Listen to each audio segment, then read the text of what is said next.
Air Jordan 1 Satin Women's. I know what you're thinking. You're thinking this right here. The satin shattered backboards, one of the all-time great sneakers, one of the all-time great women's sneakers, or any sneaker for that matter. I have a sad sob story about these guys here, about how I got this close to get my hands on a pair of those when the sneakers app dropped in Japan for the first time, which is where I am right now. But that's not where we are right now. We aren't in this shoe right now. We're in a different satin Air Jordan 1 Women's, and you know that because you clicked on this video, and it's right here. We're taking a look at this, and it's got a couple of names. Satin Red and Satin Snakeskin are the two names that we've seen out there so far, and they're in equal measure across social media and internet and websites and stuff like that. But I'm going to put my lot in with the Satin Snakeskin because of that snakeskin effect that we'll get into today, and we'll check out those parts of the shoe as well, of course, as the rest of the shoe, and we'll answer that question that I had in the title of this video, which is what is actually hotter than the upcoming release of the Nike Air Jordan 1 Women's Satin Snakeskin.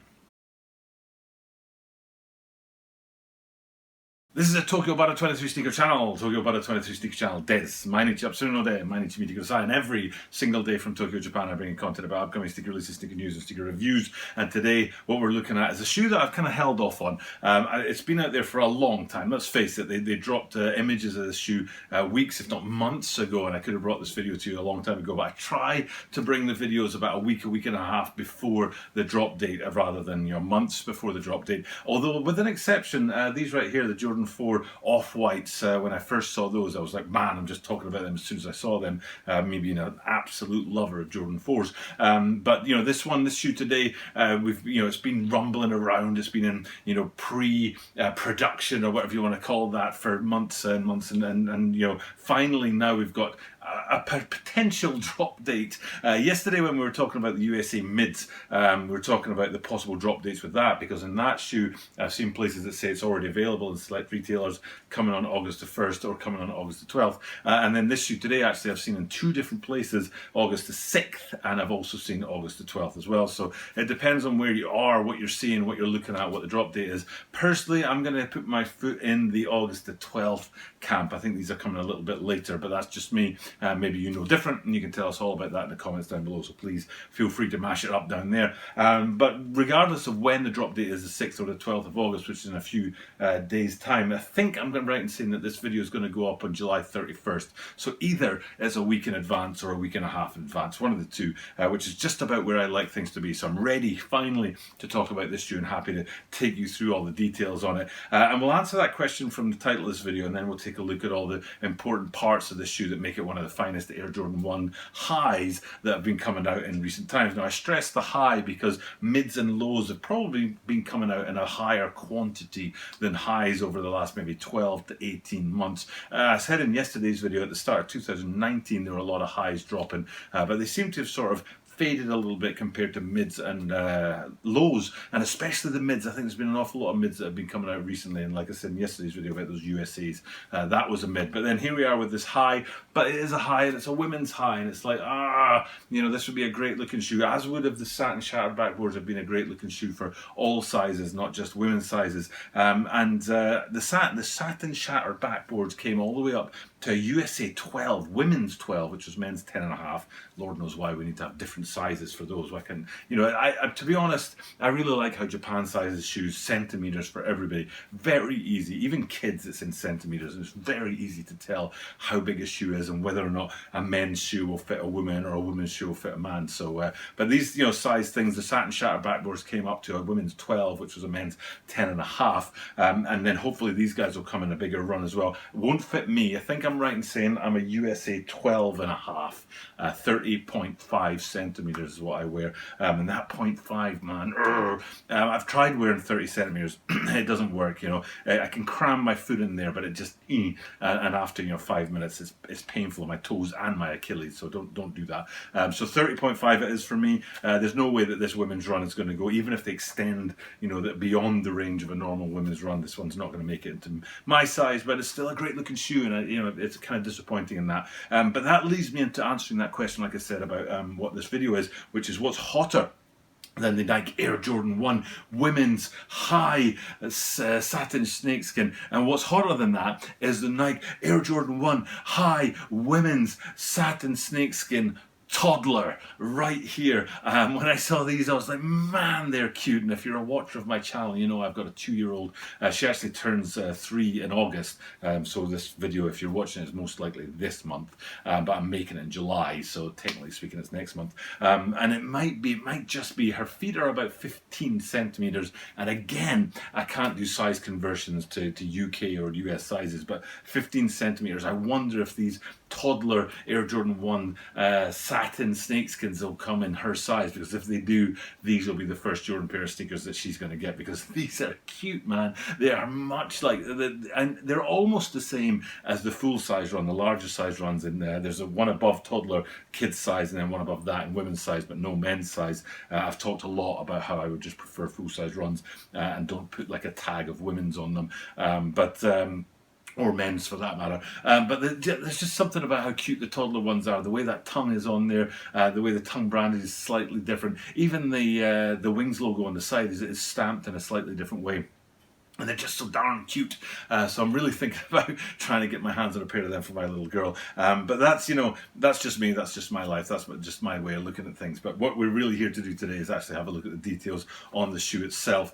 So let's go with that, you know, full size, the largest of the 3 sizes. We'll skip over kids and go straight into the full size women's run and look at the details on there. Now, the biggest question I have is over that word satin. The satin shattered backboards, if we bring them back, you can see a sheen across that shoe, and it just tells you that this shoe is satin all over. And to be honest, I don't see that sheen in either of the 2 prominent locations on this shoe. Now what I'm talking about is the front half, which is toe box to midfoot, and then the back half, which is the heel cup, the swoosh, and the ankles up there.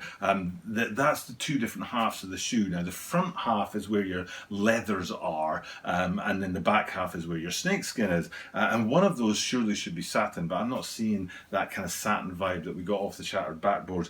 I'm seeing, now we'll go to look at this on the toe box, I'm seeing leather, just straight up leather on there, not a specific satin leather or some kind of silky leather, just straight up leather on the toe box there. And then if you travel back and you start getting into that swoosh and that heel cup and then up onto the ankle there, it's a very matte snakeskin effect. It could be in satin, and I'm actually going to go for it and say I think that's where the satin is on these guys. I don't think it's a full body satin. I think it's just on the snakeskin, but it's a matte satin, which kind of doesn't make any sense because satin is supposed to have a bit of a sheen to it. But I'm just not, you know, you know me, I research every single video.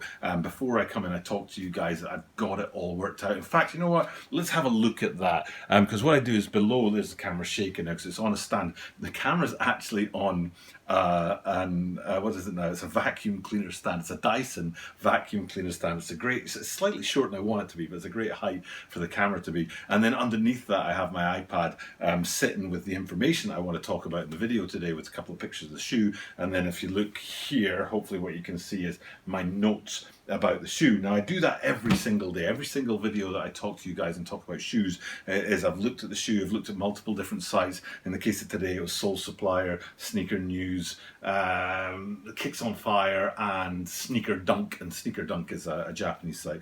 So I looked at 4 different places to get my information today. None of them gave me specific details about where the satin is and where the leather is, which I found a bit disappointing because I think that's the main story of the shoe. So for some reason they didn't give that. I'm going to put mine out there and say that I think it's the snakeskin side of things is satin, whereas the rest of the shoe is leather. But I don't know that. This is just an opinion. But you know what I like about opinions is people have differences of opinions, and I feel like it's a good time to share that in the comments down below. So if you have a difference of opinion, let me know. I won't be like offended or anything. I just I like to hear different points of view. But then looking at some of the other points in this shoe, which I can't do because I put this down. Yeah, there was there's a couple of things I wanted to look at. One was going up high to that ankle where the snakeskin is, and then that Wings logo on it. Yesterday when we were talking about the mids, those USA mids, it was a blue ankle with a white Wings logo on it, which gave a great contrast. And I talked about how I was happy that they did that, and a blue ankle with a red Wings logo. The red Wings logo would have been sucked into the the ankle, if you like. But in the case of these guys, they've went the opposite direction,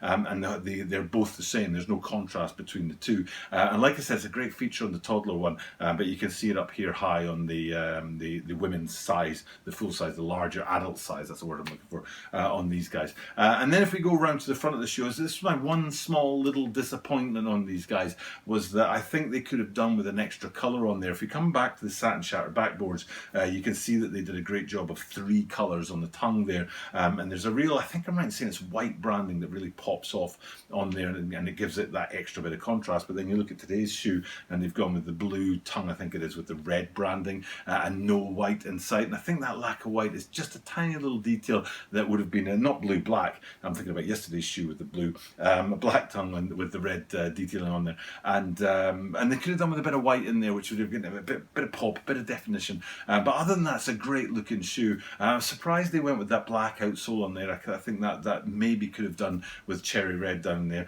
But you know, other than that, it's a small detail. The whole shoe's very, very clean. Really nice shoe. Again, hopefully it'll come in that larger size run for women, just like the satin shattered backboard, so a lot of men will be able to get their hands on these as well. Because I don't see this as being I don't see any sneakers being specifically one gender. If there's a pink sneaker with ribbons on it that a boy wants to wear, fill your boots, son. If there's a jet black sneaker that's like covered in, I don't know, the word man all the way over it. Man is great, and a woman wants to wear that. Fill your boots, go for it. You know, people shouldn't be, you know, forced into wearing particular shoes because the company brands them in a certain way. It's up to you to make your decisions. So I always get a bit disappointed with shoes that are targeted at one group and not another. And then if you're from that other group wearing the shoes, it's like, oh, you're wearing a women's shoes. Like, no, these are cool shoes. Wear them if you want them. If they came in my size, I'd be sure to rock them as well.